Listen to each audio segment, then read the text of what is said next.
Hello, good afternoon mga friend. Gagala-gala tayo dito sa aming mga puno-puno, taniman, prutas.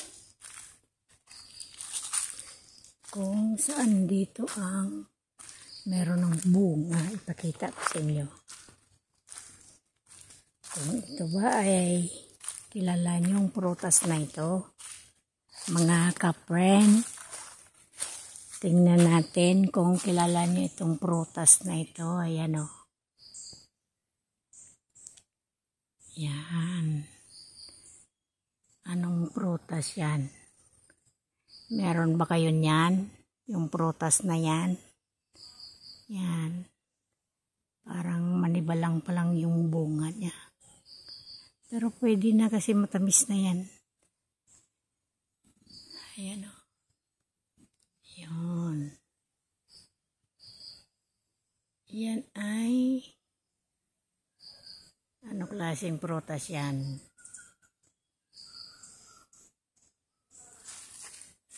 Yan siya. Comment dyan sa baba kung alam nyo kung ano klaseng prutas yan.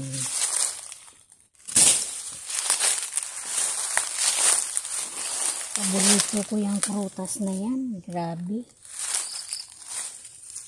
Ito yun o.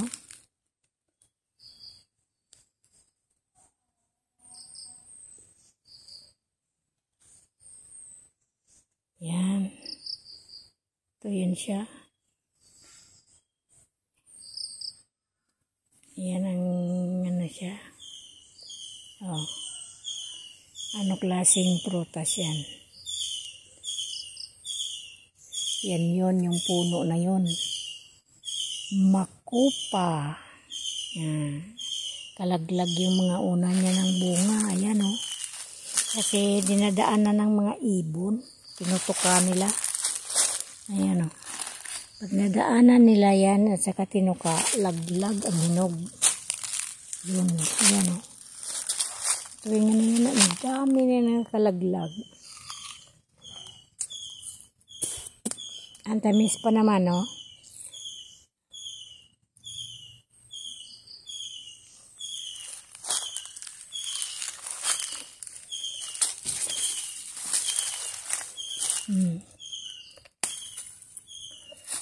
Ayan, no? Sa inyo may gusto. Ang makupa, yan, no? Tumubo na. Dami niya, no? Pantanim. Makopa, puno ng makopa. Yan si ibon sa ingay.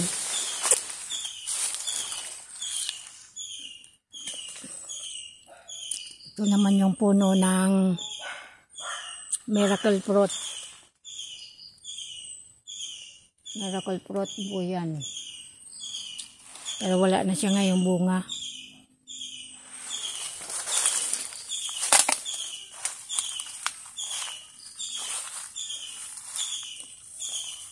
Harvest na namin yung mga una niyang bunga. Kahit bulaklak parang wala pa.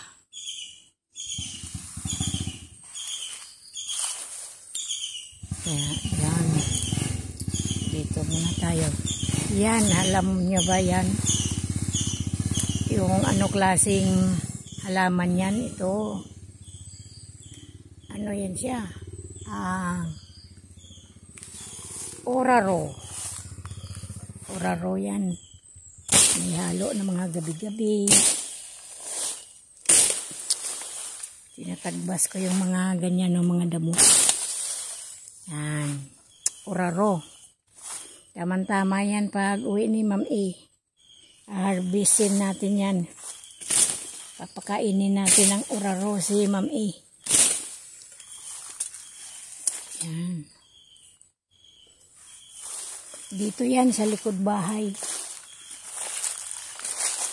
Ayan. Langka. Ninakaw din yung mga langka dito. Kaya nyo no. Marami yan, pero yan na lang ang natira. Kasi ang daming mga nagmamay-ari dito kapag may tanim ka at saka may bunga. Ang daming nagmamay-ari.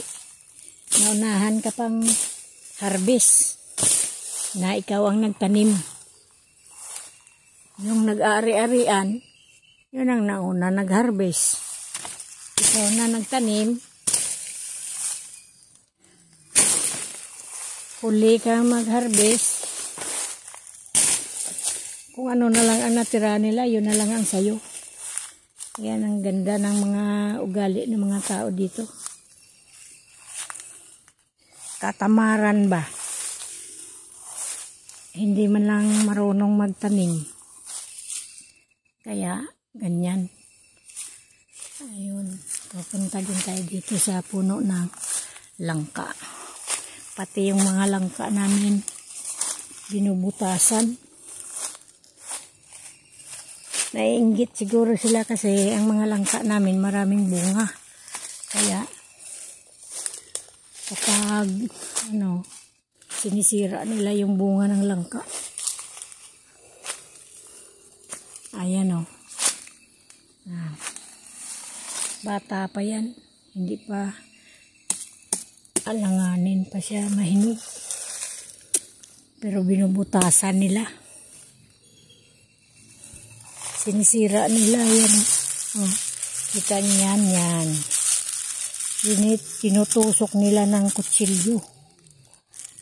Tinitisting siguro kung hinog na. Isa mukha niya palang hindi pa yan eh. Alanganin pa eh. Pero sinisira nila. Kung gusto nila maggulay, ayan o, may isang puno dyan o.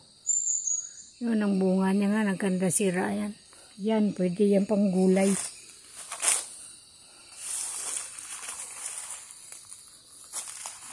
Ano yung mga bakod ko dito, pinagsisira.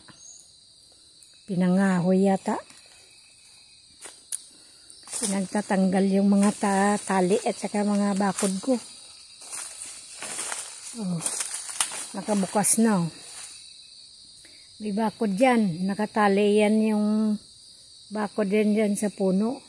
Pero tinatanggal nila yung bakod ko. Ayan o, hanggang doon yan, kawayan yan. Bakod. Hanggang doon sa taas kasi hanggang dyan yung lote namin. Binabakod ko. Pero sinisira nila. Ito naman yung mga nakatayo na yan. Mga ano yan. Kapi. Kapi barako. Kapi barako yan o. Puno ng kapi barako.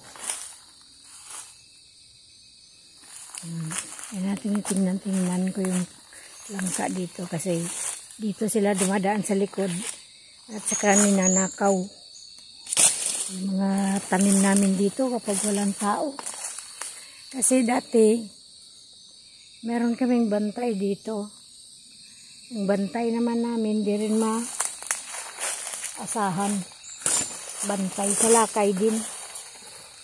Buti kung andito kami. Pero kung wala kami, iba ang binabantayan. Hindi yung mga tanim namin dito. May bantay ka pero ninanakawan ka naman. Ganyan. Yung avocado na laglag na oh. Yan. Ihinog na kasi. Harvestin na namin ito sa bukas. Kasi konti na nga lang yung bunga niya kasi hinarvest na yata ng iba. Ganyan dito. Ang tataas ng mga damo. Kasi pag ganito, pag tag-ulan, ang dami ng mga damo-damo. Maya balik. Hello. Balikan ko na kayo. Ito, nandito ako sa puno ng aking lansunis. Nag-iisang puno lang. No, tingnan nyo. Magkakaroon na rin siya ng bunga. Yan. Maliliit pa siya. Gamunggo pa lang. Yung iba parang nawala. Kinakain yata ng ibon. Ayan o. Nawala yung iba yung bunga. Ayan o. Yan.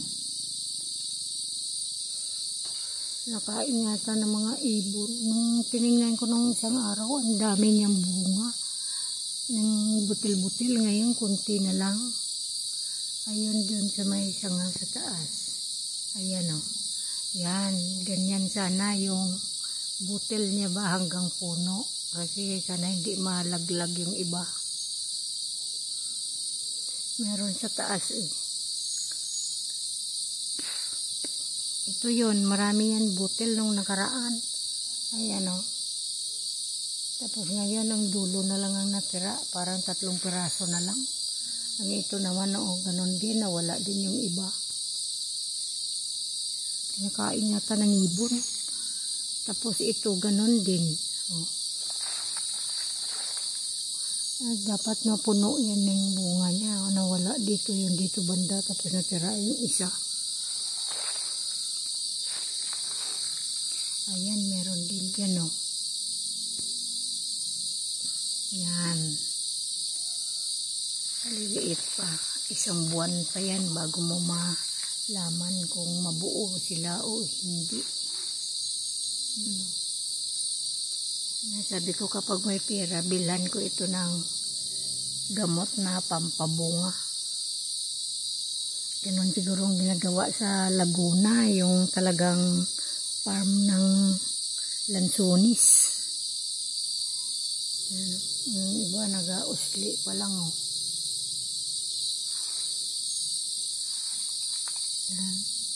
Sana sabi ko, 1 puno lang ito. Ang dami ko nitong tinanim. Hindi man lang nila dinidilig-diligan. Hindi man lang nila tinitingnan-tingnan kung buhay ba o hindi. Kaya ito, 5 puno ito eh. 1 puno lang ang nabuhay.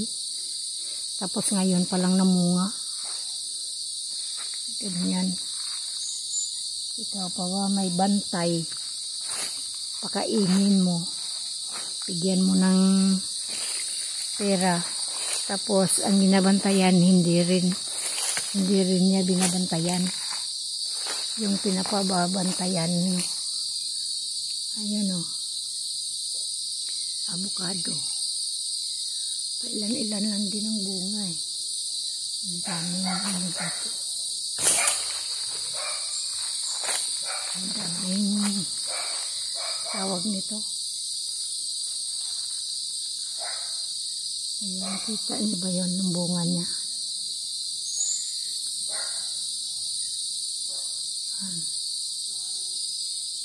Ilan-ilan. Parang naharbisan na. Ayan.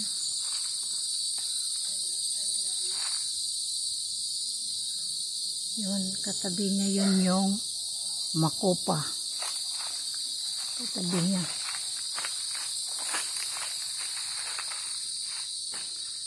Ang puno ng avocado. Ilan-ilan na lang din yung bunga. Siguro may nanguha na kasi pahinog na eh. Ayan din oh. Yung 1 puno na yan, nakaraan taon, napakaraming bunga. Na ano lang yan.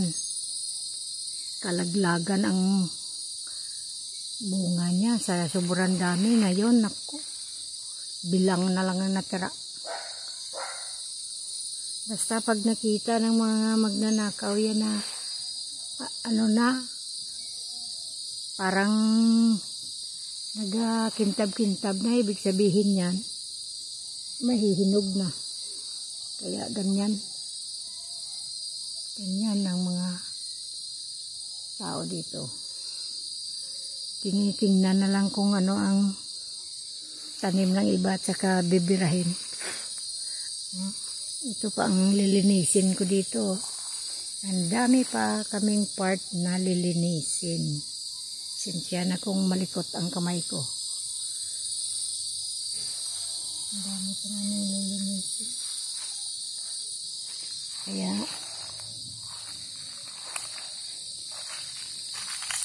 ayun, may pinya-pinya dito. Ilan-ilan. Ayan, isang pirasong bunga ng pinya, langanin pa. Dito yan, ang tanim ko dito, avocado, sampalok, longgan, makupa, lansones, langka. Yan, sa isang part na ito. Pahaba yan hanggang doon sa dulo. Yan o, yung bakod ko. Kung hanggang saan yung bakod ko, hanggang doon yan yung lote.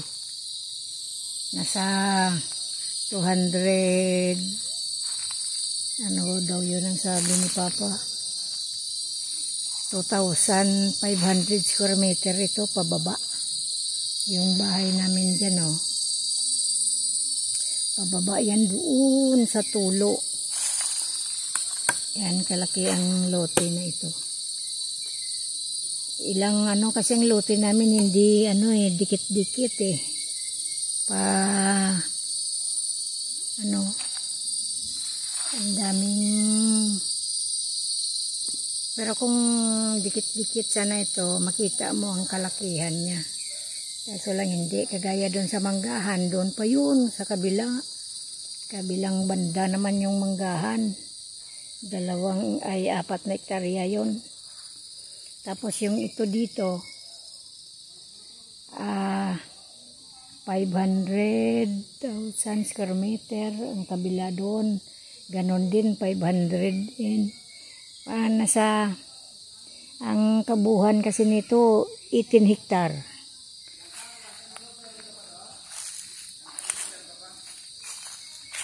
18 hektar. Kaya shout out kay Ma'am Arlinda Official Vlog, kay Ma'am Edita, kay Scarlett, kay Ma'am Chay, kay Ma'am Maya, kay Sir DJ, kay Sir Pau, saka kay Sir Au, at sa lahat ng kasamahang mga influencer, vlogger. Yan.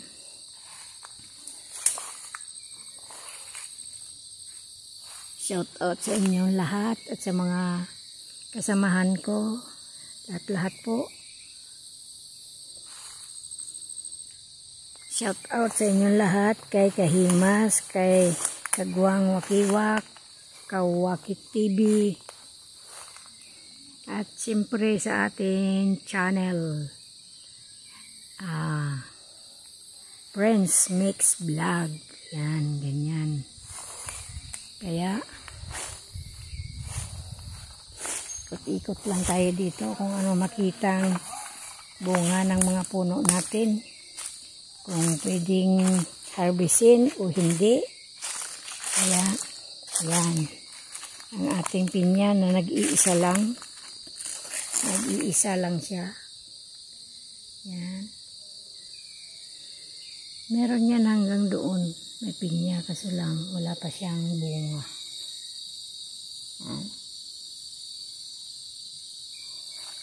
Yung sampalok naman wala nang bunga, ubos na. Yan na ang harvestin na lang dito, avocado, makupa, at saka langka, saka ibang mga saging-saging. Kanan.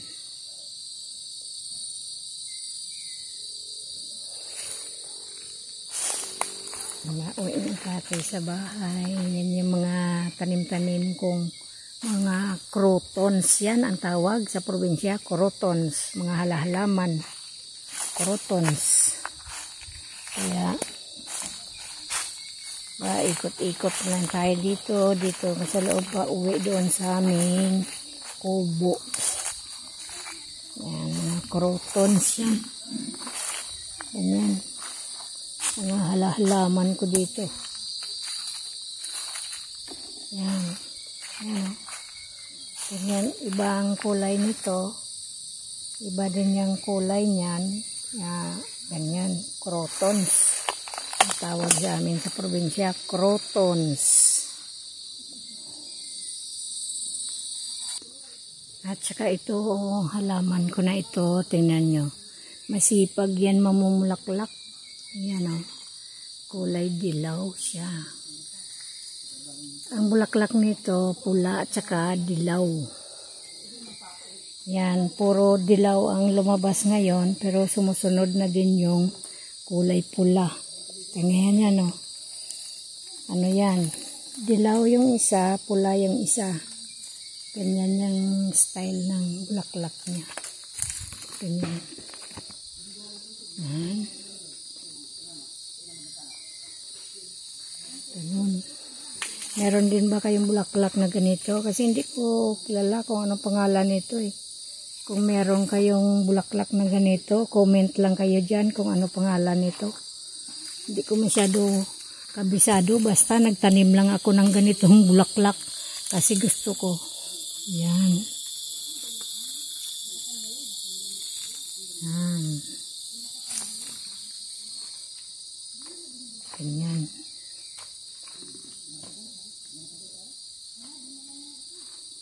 At sa aking crotons. Yan, crotons. Lawiswis. Bye-bye na.